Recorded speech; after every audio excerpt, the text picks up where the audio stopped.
Okay.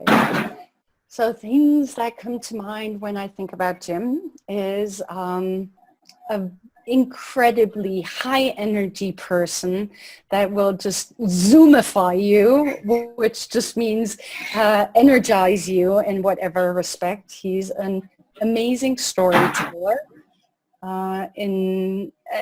I've had the grand opportunity of meeting Jim in Budapest at one of the Toastmaster meetings in the setting where I had no clue he would be calling me on stage, standing in the fourth row, asking me to come down, and then having to stare at, I don't know, 180 people without being able to say anything. So Jim will put you right on stage and make sure that you have absolute presence.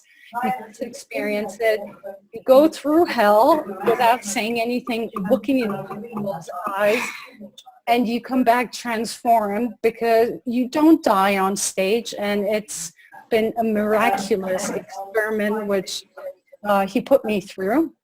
And beyond that, great friendships ever since the past 3.5 years, connecting online, sharing ideas, sharing experiences, hearing about his